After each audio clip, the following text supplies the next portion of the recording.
আচ্ছা, আপনারা কি জানেন যে পশ্চিমবঙ্গ সরকারের এমন একটি অফিসিয়াল আইডি কার্ড রয়েছে যা পকেট থাকলে সরকারি হাসপাতাল থেকে শুরু করে বাস, ট্রেন কিংবা ব্যাংকে আর ঘন্টার পর ঘন্টা লাইন দাঁড়াতে হয় না। তাই নয়, পেনশনের আবেদন থেকে শুরু করে যে কোনো সামাজিক সুরক্ষা স্কিমে পাওয়া যায় ফার্স্ট প্রায়োরিটি। হ্যাঁ, আমি কথা বলছি সিনিয়র সিটিজেন কার্ড নিয়ে। কিন্তু দুঃখের বিষয় এটাই হলো, সঠিক তথ্যের অভাবে অনেকে এখনো এই কার্ড বানিয়ে উঠতে পারেনি। এই কার্ডের যোগ্য থাকে কি কি ডকুমেন্টস লাগবে, ফর্মের ঠিক কোন কোন জায়গায় ছবি সহ ও সই করতে হবে, তার পুরো লাইভ প্রসেস দেখাবো আজকের ভিডিওটির মাধ্যমে। তাই ভিডিওটি প্রথম থেকে শেষ পর্যন্ত মন সহকারে দেখতে থাকুন। এবং তাতে আপনারা যদি আমাদের চ্যানেলে প্রথমবার হয়ে থাকেন তো চ্যানেলটিকে সাবস্ক্রাইব করে পাশ থেকে বেল আইকনটি অন করে রাখুন। প্রথমে আপনি জানেন রাখি যে সিনিয়র সিটিজেন কার্ড তৈরি করার জন্য যে ফর্ম রয়েছে সেই ফর্মটি আপনারা কীভাবে ফিল আপ করবেন সেটা জানার আগে আপনাদের কিন্তু কিছু তথ্য কিন্তু জেনে রাখা দরকার। আর সেটি হলো, পশ্চিমবঙ্গের সিনিয়র সিটিজেন কার্ড চালু কারা আবেদন করবে, কী কী নথি লাগবে। দেখুন প্রথমে এখানে দেখবেন বলা হয়েছে যে 60 বছর বা তার বেশি বয়সী বাসিন্দার জন্য এই কার্ড, ঠিক আছে। অর্থাৎ আপনার বয়স যদি 60 বছর বা তার থেকে বেশি হয়ে থাকে তাহলে আপনারা কিন্তু এই সিনিয়র সিটিজেন কার্ডের জন্য কিন্তু আবেদন করতে পারবেন। তো 60 বছর কম হলে কিন্তু আপনারা আবেদন পারবেন না।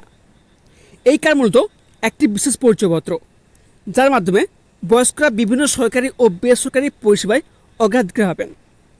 তারপর নেক্সট এখানে কী বলা হয়েছে যে বয়স বাড়ার সঙ্গে সঙ্গে দৈনন্দিন কাজ করবে নানা অসুবিধা দেখা দেয়। হাসপাতাল, ব্যাংক, সরকারি অফিস বা পরিবহন ব্যবস্থায় দীর্ঘদিন অপেক্ষা করা অনেক প্রবীণদের পক্ষেই কষ্টকর হয়ে ওঠে। অনেক সময় একই নথি বারবার দেখাতে হয়, লাইনে দাঁড়াতে হয়, যা শারীরিকভাবে অসুবিধাজনক। এই বাস্তব পরিস্থিতি বিবেচনা করেই রাজ্য প্রশাসন এই উদ্যোগ নিয়েছে। এর সাথে আপনাদের বলে রাখি যে এই যে সিনিয়র সিটিজেন কার্ড রয়েছে এর মূল উদ্দেশ্য বা কী রয়েছে। রাজ্যের তরফে জানানো হয়েছে প্রবীণদের পরিষেবা প্রাপ্তি সহজ করা এবং তাদের জন্য সম্মানজনক ও দ্রুত পরিষেবা নিশ্চিত করাই এই কার্ডের প্রধান লক্ষ্য। এর সাথে আপনাদের বলে রাখে এই কার্ডের সাথে আপনারা কী কী সুবিধা পাবেন। প্রথমত কী রয়েছে, সরকারি দপ্তরের দ্রুত পরিচয় যাচাই। সেকেন্ড কী রয়েছে, স্বাস্থ্য পরিষেবা অগ্রাধিকার। 3 নম্বর কী রয়েছে, বিভিন্ন সামাজিক সুরক্ষা প্রকল্পে সহজ অন্তর্ভুক্তি। 4 নম্বর বলা হয়েছে আর্থিক সুবিধা প্রাপ্তিতে স্বীকৃত পরিচয় হিসেবে ব্যবহার হবে। এতে পরিষেবা প্রদানকারী সংস্থাগুলিও সহজে বুঝতে পারবে যে সংশ্লিষ্ট ব্যক্তি সিনিয়র সিটিজেন এবং বিশেষ সুবিধার যোগ্য। তারপর নেক্সট আপনি বলে রাখি যে কারা কারা এই কার্ডের জন্য আবেদন করতে পারবেন। প্রথমত কী শর্ত রয়েছে, বয়সের শর্ত। আবেদনকারীকে ন্যূনতম বয়স 60 বছর হতে হবে। অর্থাৎ যিনি আবেদন করবেন তার বয়স যেন 60 বছর বা তার থেকে বেশি হয়। 60 বছর কম হলে কিন্তু উনি আবেদন করতে পারবেন না। নেক্সট এখানে কী বলা হয়েছে যে বাসিন্দা হওয়া শর্ত। অর্থাৎ আপনি যদি এই সিনিয়র সিটিজেন কার্ডের জন্য আবেদন করেন সেক্ষেত্রে আপনাদেরকে অবশ্যই ভারতীয় নাগরিক এবং পশ্চিমবঙ্গের স্থায়ী বাসিন্দা হতে হবে, ঠিক আছে। তারপর নেক্সট এখানে কী বলা হয়েছে, বিশেষ ক্ষেত্রে অগ্রাধিকার। যারা একাকী থাকেন, শারীরিকভাবে অসুস্থ বা অন্যের উপর নির্ভরশীল তাদের ক্ষেত্রে অতিরিক্ত গুরুত্ব দেওয়া হতে পারে। এবার আসি এখানটায় যে কী কী নথি প্রয়োজন। দেখুন আপনার যে অফলাইনে এই ফর্মটি যে ফিল আপ করে জমা দেবেন, ঠিক আছে, তার সাথে আপনার কী কী ডকুমেন্ট জমা দেবেন। আবেদনের সময় সাধারণত নিম্নলিখিত কাগজপত্র লাগতে পারে। প্রথমত এখানে কী বলা হয়েছে, জন্ম তারিখের প্রমাণপত্র। অর্থাৎ আপনাকে এমন ডকুমেন্টস জমা দিতে হবে সেখানে যেন আপনার জন্ম তারিখ লেখা থাকে, ঠিক আছে। সেকেন্ড কী রয়েছে, ঠিকানা প্রমাণপত্র। আপনাকে এমন একটি ডকুমেন্ট জমা দিতে হবে যেখানে আপনার সমস্ত ঠিকানা কিন্তু লেখা থাকে। তারপর নেক্সট কী রয়েছে, বৈধ ফটো আইডি। আপনার এমনটি আইডি দিতে হবে যেখানে বৈধ ফটো রয়েছে। 4 নম্বর কী রয়েছে, সাম্প্রতিক পাসপোর্ট সাইজ ছবি। দেখুন এখানে কিন্তু 2 থেকে 3টি কিন্তু আপনাদের পাসপোর্ট সাইজের ছবি লাগবে। এছাড়াও আপনাদের বলে রাখি যে সব নথির স্বস্বাক্ষরিত অর্থাৎ সেলফ অ্যাটেস্টেড কপি জমা দিতে হবে। অর্থাৎ ফর্মের সাথে আপনি যে সমস্ত ডকুমেন্টস, ঠিক আছে, জেরক্স কপি আপনি জমা দেবেন প্রতিটি ডকুমেন্টসের নিচে কিন্তু আপনাদের সেলফ অ্যাটেস্টেড অর্থাৎ সিগনেচার কিন্তু করতে হবে। প্রয়োজনে মূল নথি যাচাই করা হতে পারে। অর্থাৎ আপনার যখন অফলাইনে ফর্ম জমা দিয়ে যাবেন এবং যে সমস্ত ডকুমেন্ট নিয়ে যাবেন তার সাথে কিন্তু অতি অবশ্যই অরিজিনাল ডকুমেন্টসও নিয়ে যাবেন। তো ফর্মের সাথে আপনার কী কী ডকুমেন্টস লাগবে তা কিন্তু একটু যদি আলোচনা করবো, ঠিক আছে, আপনারা অপেক্ষা করুন। তারপর দেখবেন এখানে নেক্সট কী বলা হয়েছে যে সিনিয়র সিটিজেন কার্ডে কী সুবিধা মিলতে পারে। অর্থাৎ আপনি যদি এই সিনিয়র সিটিজেন কার্ডে আবেদন করেন ঠিক আছে, এবং কার্ডটি পেয়ে যান, তবে আপনারা কী কী সুবিধা পাবেন। এখানে প্রথমত কী বলা হয়েছে, স্বাস্থ্য পরিষেবা, সরকারি হাসপাতাল ও স্বাস্থ্যকেন্দ্রে দ্রুত রেজিস্ট্রেশন, কিছু ক্ষেত্রে অগ্রাধিকার ভিত্তিতে চিকিৎসা পরিষেবা, রাজ্যের স্বাস্থ্য প্রকল্প স্বাস্থ্যসাথীর সঙ্গে সমন্বয়ের সম্ভাবনা রয়েছে। দেখুন এখানটা আপনাদের বলে কি, এর আগের যে সরকার ছিল সেখানে কিন্তু স্বাস্থ্যসাথী কার্ড ছিল, ঠিক আছে। বর্তমানে কিন্তু নতুন সরকার এসছে, স্বাস্থ্যসাথীর বদলে এখন নতুন সরকার যে এসছে, এক নতুন একটি কার্ড হতে চলেছে, সেটি হচ্ছে যে আয়ুষ্মান ভারত কার্ড, ঠিক আছে। যদি আপনি সিনিয়র সিটিজেন কার্ড বানিয়ে নেন, সেক্ষেত্রে কিন্তু রাজ্যের এই আয়ুষ্মান ভারত কার্ডের সাথে কিন্তু সমন্বয়ের সম্ভাবনা কিন্তু রয়েছে। এবার আসি পরবর্তী সুবিধা নিয়ে। পরবর্তী সুবিধা কী রয়েছে, পরিবহন, সরকারি বাসে ভাড়ায় ছাড় পাওয়া যাবে, সংরক্ষিত আসনের সুবিধা পাওয়া যাবে। বুঝতে পারলাম। নেক্সট সুবিধা কী রয়েছে, ব্যাংক ও আর্থিক সুবিধা, ফিক্সড ডিপোজিটে অতিরিক্ত সুদের সুযোগ, অর্থাৎ আপনি ব্যাংকে যদি ফিক্সড ডিপোজিট করেন সেক্ষেত্রে কিন্তু অতিরিক্ত সুদের সুযোগ দেওয়া হবে। তারপর কী রয়েছে, আয়কর আইনের নির্ধারিত সুবিধা এবং ব্যাংক অগ্রাধিকার পরিষেবা পাওয়া যাবে। নেক্সট কী রয়েছে, সামাজিক সুরক্ষা প্রকল্প, বার্ধক্য ভাতা বা অন্যান্য প্রকল্পে আবেদন ও যাচাই প্রক্রিয়া সহজ হতে পারে।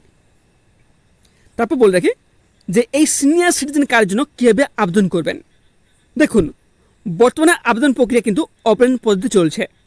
নিকটবর্তী ব্লক অফিস বা সংশ্লিষ্ট সরকারি দপ্তর থেকে এই ফর্ম সংগ্রহ করে তা পূরণ করে জমা দিতে হবে। তথ্য যাচাইয়ের পর নির্দিষ্ট সময়ের মধ্যে কার্ড ইস্যু করা হবে। এবার আপনাদের বলে রেখে, আপনারা যে এই সিনিয়র সিটিজেন কার্ডের জন্য আবেদন করবেন সেই ফর্মটি দেখতে কীরকম হবে, কিংবা সেই ফর্মে কোন অপশানে কী লিখতে হবে, ঠিক আছে, আমি কিন্তু একটু যেটা আলোচনা করবো, ঠিক আছে। চলুন এবার আপনাদের দেখে দিই যে ফর্মটি আপনারা কীভাবে ফিল আপ করবেন। এই মুহূর্তে আপনারা স্ক্রিনে দেখতে পাচ্ছেন, এটা হচ্ছে সিনিয়র সিটিজেন কার্ডের ফর্ম, ঠিক আছে।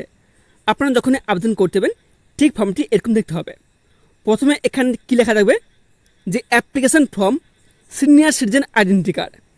তারপর দেখবেন এখানে কি বলা হয়েছে, ফিল্ড মার্কড উইথ স্টার আর ম্যান্ডারি, অর্থাৎ আপনি যখন ফর্ম ফিল আপ করতে হবেন তখন দেখবেন প্রতিটি অপশানের পাশে, সব অপশানের পাশে নয়, কিছু কিছু অপশানের পাশে স্টার সাইন থাকবে, ঠিক আছে। যে সমস্ত অপশানের পাশে স্টার সাইন থাকবে সেই সমস্ত অপশানের, ঠিক আছে, তথ্য কিন্তু অতি অবশ্যই আপনাদের দিতে হবে। বুঝতে পারলাম। তারপর দেখবেন এখানে কি বলা হয়েছে, যে অ্যাপ্লিক্যান্ট ডিটেলস, অর্থাৎ যিনি আবেদন করছেন তার তথ্য কিন্তু এখানে দিতে হবে। প্রথম অপশানে কি থাকবে, যে নেম, যিনি আবেদন করছেন তার নাম কিন্তু এখানটায় এই ফাঁকা জায়গাটা দিতে হবে। বুঝতে পারলাম। তারপর দেখবেন নেক্সট অপশান কী রয়েছে, ফাদার অথবা হাজব্যান্ড নেম। দেখুন যিনি আবেদন করছেন উনি যদি পুরুষ হয়ে থাকেন সেক্ষেত্রে ওনার যে পিতা রয়েছে ওনার পিতার নাম কিন্তু এখানে দিয়ে দেবেন, কিংবা যিনি আবেদন করছেন উনি যদি একজন মহিলা হয়ে থাকেন সেক্ষেত্রে এখানটায় ওনার স্বামীর নাম কিন্তু দিয়ে দেবেন। বুঝতে পারলাম। তারপর দেখবেন নেক্সট অপশান কী রয়েছে, জেন্ডার, যিনি আবেদন করছেন উনি কি পুরুষ নাকি মহিলা। উনি যদি পুরুষ হয়ে থাকেন তাহলে এখানে যে রয়েছে মেল, ছোটো বক্স রয়েছে এই বক্সে টিক চিহ্ন দেবেন। আর যদি উনি মহিলা হয়ে থাকেন সেক্ষেত্রে দেখবেন এখানে অপশান হচ্ছে ফিমেল, এই ছোটো বক্সটিতে আপনার টিক চিহ্ন দেবেন। তারপর দেখবেন নেক্সট অপশান হচ্ছে ডেট অফ বার্থ। আপনার যে জন্ম তারিখ রয়েছে আপনারা সবসময় চেষ্টা করবেন যে আপনার আধার কার্ডের যে জন্ম তারিখ রয়েছে সেই জন্ম তারিখ কিন্তু এখানটায় এই ফাঁকা জায়গায় আপনার দিয়ে দেবেন। প্রথমে দেবেন দিন, তারপর দেবেন মাস, তারপর দেবেন বছর, ঠিক আছে। তারপর নেক্সট কী রয়েছে, মোবাইল নাম্বার। দেখুন আপনার নিশ্চয়ই একটি রেজিস্টার মোবাইল নাম্বার থাকতে হবে, মোবাইল নাম্বারটি আধারের সাথে লিঙ্ক থাকতে হবে, ঠিক আছে। সেই নাম্বারটি কিন্তু এই যে ফাঁকা জায়গা রয়েছে এই ফাঁকা জায়গা দিয়ে দেবেন। তারপর নেক্সট রয়েছে আধার নাম্বার। দেখুন এখানে নোটিস করবেন আধার নাম্বার যে অপশান রয়েছে এখানে কিন্তু স্টার সাইন নেই। স্টার সাইন না থাকলেও এখন আপনারা সবাই জানেন যে আধার কার্ড কিন্তু এখন একটি গুরুত্বপূর্ণ কার্ড, ঠিক আছে। আধার কার্ড কিন্তু প্রত্যেকের রয়েছে, সেই আধার কার্ডের নাম্বার কিন্তু এই যে ফাঁকা জায়গা রয়েছে এখানে দিয়ে দেবেন, ঠিক আছে। তারপর দেখবেন নেক্সট অপশান কী রয়েছে, ইমেল। দেখুন এখানে দেখবেন স্টার সাইন নেই। আপনার যদি ইমেল আইডি থাকে তাহলে ইমেল আইডি দেবেন, যদি না থাকে দেওয়ার দরকার নেই। পরবর্তী কী রয়েছে, যে হাইট, অর্থাৎ আপনার উচ্চতা কত। এখানটা আপনি বলে রাখি আপনার হাইট অর্থাৎ উচ্চতা কত সেটা কিন্তু ফুট আকারে দেবেন না, ঠিক আছে। এখানে দেখবেন বলা আছে সেমি, আপনার সেমি কত সেটা আপনি কত উচ্চতা আপনার হাইট কত সে সেমি আকারে কিন্তু এই ফাঁকা জায়গা রয়েছে এই ফাঁকা জায়গায় আপনি দিয়ে দেবেন। তারপর দেখবেন নেক্সট কী বলা হয়েছে, ভিজিবল আইডেন্টিফিকেশন মার্ক, অর্থাৎ আপনার শরীরে কোথাও কোনো দাগ রয়েছে, কোথাও কাটা চিহ্ন রয়েছে নাকি কোনো তিল চিহ্ন রয়েছে, কোথায় চিহ্নটি রয়েছে সেটা কিন্তু এখানটায় আপনারা লিখে দেবেন, ঠিক আছে। এছাড়াও আপনাদের বলে রাখি, এখানে দেখবেন কী বলা হয়েছে, এখানে দেখবেন বক্স মধ্যে রয়েছে, ঠিক আছে। এখানে কিন্তু আপনাদের কিন্তু ফটো দিতে হবে, আপনার একটি পাসপোর্ট সাইজের ছবি, কালার ছবি কিন্তু এখানটায় আপনাদের লাগাতে হবে, ঠিক আছে। এখানে নোটিস করবেন, এখানে কী বলা হয়েছে, this photo is for scanning, do not cross sign. আপনি এখানে যে ফটোটি লাগাবেন সেই ফটো কিন্তু স্ক্যান করা হবে, এখানটা আপনার কোনো প্রকার সাইন অর্থাৎ সিগনেচার করবেন না। এখানে যে ফটোটি লাগাবেন এই ফটোর উপরে আপনারা কোনো রকম সিগনেচার করবেন না। তারপর নিচে আসবেন, নিচে আসার পর দেখবেন এখানে কী বলা হয়েছে যে কারেন্ট রেসিডেন্স অ্যাড্রেস, অর্থাৎ আপনি বর্তমানে কোথায় বসবাস করছেন সেই ঠিকানা কিন্তু এখানে দিতে হবে। প্রথম দেখবেন কী বলা হয়েছে, হাউস অথবা ফ্ল্যাট নাম্বার, আপনার বাড়ির নাম্বার বা যে ফ্ল্যাটে বসবাস করে থাকেন সেই ফ্ল্যাটের যে নাম্বার রয়েছে নাম্বারটি এখানে দিয়ে দেবেন। নেক্সট কী রয়েছে, তহসিল বা সাব ডিস্ট্রিক্ট, আপনার যে তহসিল বা সাব ডিস্ট্রিক্ট রয়েছে তার নামটি এখানটায় দিয়ে দেবেন। নেক্সট রয়েছে স্টেট অথবা ইউটি, আপনি যে স্টেট সেই স্টেটের নাম কিন্তু এখানে দিয়ে দেবেন। নেক্সট কী রয়েছে, সেক্টর অথবা ভিলেজ, আপনি যে সেক্টর বা ভিলেজে বসবাস করে থাকেন তার নাম কিন্তু এখানে আপনি দিয়ে দেবেন। নেক্সট রয়েছে ডিস্ট্রিক্ট, আপনি কোন ডিস্ট্রিক্ট অর্থাৎ কোন জেলায় বসবাস করে থাকেন সেই জেলার নাম কিন্তু এখানটায় যে ফাঁকা জায়গা রয়েছে এখানে দিয়ে দেবেন। নেক্সট কী রয়েছে, পিনকোড, আপনার যে পিনকোড রয়েছে সেই পিনকোড কিন্তু এখানটায় আপনি দিয়ে দেবেন। নেক্সট কী রয়েছে, যে পার্মানেন্ট রেসিডেন্স অ্যাড্রেস, ঠিক আছে। ধরুন এখানে আপনি বলে রাখি, ধরুন আপনার কারেন্ট অ্যাড্রেস এবং পার্মানেন্ট অ্যাড্রেস একই, ঠিক আছে। আপনি যে এখানে কারেন্ট অ্যাড্রেস দিলেন সেই অ্যাড্রেস কিন্তু এখানে আপনার পুনঃ দিয়ে দেবেন। বুঝতে পারলাম, সেই একই রকম দেখবেন এখানে বলা হয়েছে কি যে হাউস নাম্বার ফ্ল্যাট নাম্বার দিয়ে দেবেন, রয়েছে তহসিল বা সাব ডিস্ট্রিক্ট দিয়ে দেবেন, রয়েছে স্টেট রয়েছে, সেক্টর রয়েছে, ডিস্ট্রিক্ট রয়েছে, পিনকোড রয়েছে, সেই একইভাবে কিন্তু এখানে দিয়ে দেবেন। এখানে একটা জিনিস মাথায় রাখবেন, যদি কারেন্ট অ্যাড্রেস যদি আলাদা হয় তাহলে আলাদাভাবে এখানে দেবেন, যদি পার্মানেন্ট অ্যাড্রেস আলাদা হয় তাহলে কিন্তু আলাদাভাবে এখানে দেবেন। বুঝতে পারলাম। তারপর নিচে আসবেন, নিচে আসার পর দেখবেন এখানে কী বলা হয়েছে, সেলফ আন্ডারটেকিং, ঠিক আছে। এখানে দেখবেন কী বলা হয়েছে যে এখানটা আপনার নাম দেবেন। তারপর দেখবেন নেক্সট বলা হয়েছে son/daughter of SH কে ফাঁকা জায়গা রয়েছে, এখানটায় আপনার বাবার নাম দিয়ে দেবেন। তারপর দেখবেন এখানে কি রয়েছে, এজ, আপনার বয়স কত সেই বয়সটা কিন্তু এখানে দিয়ে দেবেন। তারপর নেক্সট রয়েছে রেসিডেন্ট অফ, যে ফাঁকা জায়গা রয়েছে এই ফাঁকা জায়গায় আপনার ঠিকানা দিয়ে দেবেন। বুঝতে পারলাম। তারপর এখানে ইংরেজিতে কী রয়েছে আপনারা ভালো করে পড়ে নেবেন। বুঝতে পারলাম। তারপর দেখবেন নেক্সট এখানে কি রয়েছে, সিগনেচার, এখানে যে বলা হচ্ছে সিগনেচার, এই যে ফাঁকা জায়গা রয়েছে এখানটায় এখানে আপনার সিগনেচার করে দেবেন। বুঝতে পারলাম। তারপর রয়েছে কি প্লেস, আপনার ঠিকানা কি, এই যে ফাঁকা জায়গা রয়েছে এই ফাঁকা জায়গা দিয়ে দেবেন। নেক্সট কি রয়েছে নেম, আপনার নাম কি, আপনার নামটা কিন্তু ফুল নেম কিন্তু এখানটা আপনারা ভালো করে লিখে দেবেন।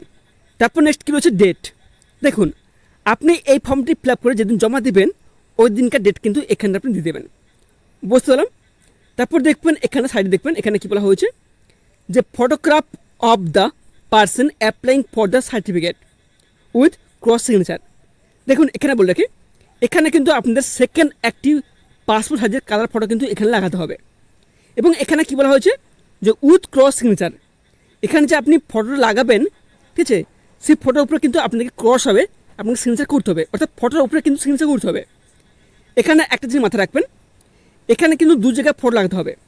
তবে এখানে একটা জিনিস খেয়াল করবেন, এখানে কী বলা হচ্ছে, এখানে আপনি যে ফটোটি লাগাবেন এখানে কিন্তু আপনাদের কোনোভাবে ক্রস হবে, কোনো সিগনেচার করতে না বলা হয়েছে, কেননা এই ফটোটা কিন্তু আপনাদের স্ক্যান করা হবে। আর সেকেন্ড যে অপশান রয়েছে, সেকেন্ড যে এখানে বলা হয়েছে ফটো লাগাতে, এখানে কি বলা হয়েছে আপনি যে এখানে ফটো লাগাবেন তারপরে কিন্তু আপনাদের সিগনেচার করতে হবে, ঠিক আছে। এছাড়া যদি আপনাদের কোনো প্রকার অসুবিধা হয়ে থাকে, আপনি যেখান থেকে ফর্মটি সংগ্রহ করবেন বা ফর্মটি জমা দেবেন, ওখানে যে অফিসার রয়েছেন, আধিকারিক রয়েছেন, ওনাদের একবার জিজ্ঞেস করে নেবেন কোথায় কী করতে হবে, ঠিক আছে। তারপর আসি সেকেন্ড ফর্মে। এখানে দেখবেন কী বলা হয়েছে যে এই ফর্মের সাথে কিন্তু আপনাদের কী কী ডকুমেন্টস আপনাদের জমা দিতে হবে, অর্থাৎ কী কী ডকুমেন্টসের জেরক্স কপি আপনাদের জমা দিতে হবে, কেননা আপনাদের কিন্তু ভেরিফিকেশন হবে কিংবা স্ক্যানিং হবে, ঠিক আছে। এখানে দেখবেন ফার্স্ট কী বলা হয়েছে যে অ্যাপ্লিকেশন ফর্ম, যেহেতু এই অ্যাপ্লিকেশন ফর্ম কিন্তু দুটো রয়েছে, এখানে দেখবেন দুটো বক্স রয়েছে, এই ফার্স্ট টিক চিহ্ন দেবেন, সেকেন্ড বক্সটা টিক চিহ্ন দেবেন। বুঝতে পারলাম। তারপর দেখবেন নেক্সট কী বলা হয়েছে identity proof of the applicant, অর্থাৎ আবেদনকারীর পরিচয়পত্র হিসেবে কিন্তু একটি ডকুমেন্টস কিন্তু আপনি জমা দিতে হবে। এখানে দেখবেন ছোটো বক্স হচ্ছে, এই বক্সটা আপনি টিচুন দেবেন। নেক্সট কী রয়েছে, ফটোগ্রাফ। ঠিক আছে, এখানটায় আপনি ফটোগ্রাফ দেবেন। ঠিক আছে, এই জন্য এখানটায় এই টিকচুন রয়েছে, এখানে টিকচুন দেবেন বক্সটিতে। নেক্সট কী রয়েছে, রেসিডেন্স প্রুফ, আপনার বাসস্থানের প্রমাণ হিসেবে। ঠিক আছে, আপনাদের ডকুমেন্টস কিন্তু দিতে হবে। এখানে দেখবেন এক ছোটো বক্স রয়েছে, এই বক্সে টিচুন দেবেন। নেক্সট এখানে দেখবেন কী রয়েছে, ডেট অফ বার্থ, অর্থাৎ ডেট অফ বার্থ প্রুফ, আপনার জন্ম প্রমাণ হিসেবে আপনাদের কিন্তু ডকুমেন্টস জমা দিতে হবে। এই যে রয়েছে ছোটো বক্স, এই বক্সটি টিচুন দেবেন। ঠিক আছে, তারপর নিচে আসবেন, নিচে আসার পর দেখবেন এখানে কী রয়েছে, সিগনেচার। এই যে ফাঁকা জায়গা রয়েছে, এখানটা আপনার সিগনেচার করে দেবেন। নেক্সট কী রয়েছে, নেম। এই যে ফাঁকা জায়গা রয়েছে, এখানটা আপনার ফুল নাম কিন্তু দিয়ে দেবেন। তারপর নেক্সট রয়েছে ডেট। ঠিক আছে, যেদিনকার ফর্ম ফিল আপ করে জমা দেবেন ওই দিনকার ডেট কিন্তু এখানে দিয়ে দেবেন। তারপর নিচে আসবেন, নিচে আসার পর দেখবেন এখানে কী বলা হয়েছে, যে আন্ডারটেকিং ফ্রম সম্পর্ক অপারেটর। এখানে যে অপশান হচ্ছে সিগনেচার, নেম, ডেট, এখানে আপনার কোনো কিছু দেবেন না। এটা কিন্তু সরকারি আধিকারিকরা ব্যবহার করবেন। ঠিক আছে, এখানে আপনার কোনো কিছু করবেন না। তবে এখানটা আপনাদের বলে রাখি যে এই দুটি ফর্মের হাতে আপনার কী কী ডকুমেন্ট জমা দিতে পারেন। এখানে দেখেন স্পষ্ট বলা হয়েছে, documentary proof of residence, documentary proof of identity, documentary proof of date of birth. অর্থাৎ আপনার বাসস্থানের প্রমাণ, ঠিক আছে, আপনার পরিচয়ের প্রমাণপত্র এবং জন্ম তারিখ প্রমাণপত্র এসে দিতে হবে। কী রয়েছে, ফার্স্ট দেখবেন এখানে বলা হয়েছে ডকুমেন্টারি প্রুফ অফ রেসিডেন্স, অর্থাৎ আপনার বাসস্থান প্রমাণ হিসেবে আপনার কী কী ডকুমেন্ট জমা দিতে পারেন। এই যে এতগুলো ডকুমেন্টস রয়েছে, এর মধ্যে যে কোনো একটি ডকুমেন্টস কিন্তু আপনি জমা দিতে হবে। প্রথম কী রয়েছে দেখবেন, পাসপোর্ট। আপনার যদি পাসপোর্ট থাকে তাহলে পাসপোর্ট জেরক্স কপি কিন্তু আপনি দিতে পারেন। নেক্সট কী রয়েছে, টেলিফোন। যদি বিএসএনএল ল্যান্ডলাইন অথবা পোস্ট পেইড মোবাইল বিল থাকে, ঠিক আছে, নেম অফ অ্যাপ্লিকেন্ট, যিনি আবেদন করছেন তার নামে যদি থাকে সেটা আপনি দিতে পারেন। নেক্সট কী রয়েছে, election commission photo ID card. তারপর নেক্সট রয়েছে applicant current and valid ration card, যদি রেশন কার্ড থাকে দিতে পারেন। তারপর নেক্সট রয়েছে আধার কার্ড অথবা আধার কার্ড যদি থাকে আপনি দিতে পারেন, issued by government of India. তারপর নেক্সট রয়েছে register rent agreement for a period of more than 1 year, যদি থাকে দিতে পারেন। তারপর নেক্সট কী রয়েছে, photo passbook of running bank account, যদি আপনার ব্যাঙ্ক অ্যাকাউন্ট থাকে রানিং যে পাসবুক রয়েছে তার জেরক্স কপি দিতে পারেন। নেক্সট রয়েছে কি, revenue record, register sale deed, certified voter list, যদি থাকে এগুলো আপনারা দিতে পারেন। তারপর নেক্সট আপনাদের বলে কি, ডকুমেন্টারি প্রুফ অফ আইডেন্টিটি, অর্থাৎ আপনার পরিচয়পত্র হিসেবে কী কী ডকুমেন্টস আপনারা জমা দেবেন। প্রথমে এখানে দেখবেন কী বলা হয়েছে, election commission of photo ID card, অর্থাৎ আপনার যে ফটো আইডি কার্ড রয়েছে ভোটার কার্ড সেটা আপনি দিতে পারেন। নেক্সট হচ্ছে আধার কার্ড বা আধার কার্ড যদি থাকে দিতে পারেন। নেক্সট হচ্ছে ড্রাইভিং লাইসেন্স, যদি ড্রাইভিং লাইসেন্স থাকে। তারপর নেক্সট হচ্ছে পাসপোর্ট, ঠিক আছে। তারপর নেক্সট রয়েছে আর্মস লাইসেন্স উইথ ফটোগ্রাফ, ঠিক আছে। তারপর নেক্সট কী রয়েছে, যে রেশন কার্ড যদি থাকে দিতে পারেন। তারপর নেক্সট কী রয়েছে, যে পেনশন কার্ড, যদি আপনি পেনশন পেয়ে থাকেন সে পেনশন কার্ড যদি থাকে তাহলে আপনি দিতে পারেন। তারপর দেখবেন নেক্সট অনেকগুলো অপশান রয়েছে, এখানে আপনারা ভালো করে দেখে নেবেন। এবার আসি নেক্সটে, এখানে কী বলা হয়েছে, documentary proof of date of birth, আপনার জন্ম তারিখ প্রমাণ হিসেবে কিছু ডকুমেন্টস আপনি জমা দিতে হবে। প্রথমে কী রয়েছে, বার্থ সার্টিফিকেট, যদি আপনার বার্থ সার্টিফিকেট থাকে ঠিক আছে সেটা আপনি দিতে পারেন। নেক্সট কী রয়েছে, স্কুল লিভিং সার্টিফিকেট, যদি আপনার স্কুলের সার্টিফিকেট থেকে থাকে সেটা কিন্তু আপনারা দিতে পারেন। তারপর হচ্ছে কি পাসপোর্ট, যদি আপনার পাসপোর্ট থাকে আপনারা দিতে পারেন। তারপর হচ্ছে কি এফিডেভিট, যদি আপনার কোনো এফিডেভিট থাকে সেখানে কিন্তু অতি অবশ্যই আপনার জন্ম তারিখ কিন্তু উল্লেখ থাকতে হবে। তারপর হচ্ছে প্যান কার্ড, যদি প্যান কার্ড থাকে প্যান কার্ড দিতে পারেন। এই সমস্ত যে ডকুমেন্টসগুলো বললাম, এই সমস্ত ডকুমেন্টসগুলো কিন্তু তার জেরক্স কপি করে কিন্তু এই দুটি ফর্ম রয়েছে, সিনিয়র সিটিজেন কার্ডের যে এই দুটি ফর্ম রয়েছে এই দুটি ফর্মের সাথে আপনারা অ্যাটাচ করে জমা দেবেন। এর সাথে বলে রাখি, আপনার যে সমস্ত ডকুমেন্টসের জেরক্স কপি দেবেন প্রতি জেরক্স কপির নিচে কিন্তু আপনার সেলফ অ্যাটেস্টেড অর্থাৎ স্বাক্ষর করে দেবেন, ঠিক আছে। নাহলে কিন্তু আপনার আবেদন রিজেক্ট হলেও হতে পারে। তাহলে আর দেরি কেন, আজই প্রয়োজনীয় নথিপত্রগুলো গুছিয়ে নিন আর আপনার বাড়ির প্রবীণ মানুষটির মুখে হাসি ভরতে এই কার্ডের জন্য আবেদন করে ফেলুন। ফর্ম ফিল আপ করতে গিয়ে কোনো সমস্যা পড়লে নিজে কমেন্ট করে অবশ্যই জানাবেন এবং এই ভিডিওটি তথ্যপূর্ণ মনে হলে একটু লাইক করবেন এবং আপনার পরিচিত সব গ্রুপে শেয়ার করে বাকিদেরও জানার সুযোগ করে দেবেন। আর হ্যাঁ, এই ধরনের সরকারি এবং জনকল্যাণমূলক আপডেট নিয়মিত পেতে আমাদের চ্যানেলটিকে এখন সাবস্ক্রাইব করে পাশ থেকে বেল আইকনটি অন করে রাখুন। দেখা হচ্ছে আগামী ভিডিওতে। ততক্ষণ সব ভালো থাকবেন, সুস্থ থাকবেন। ধন্যবাদ।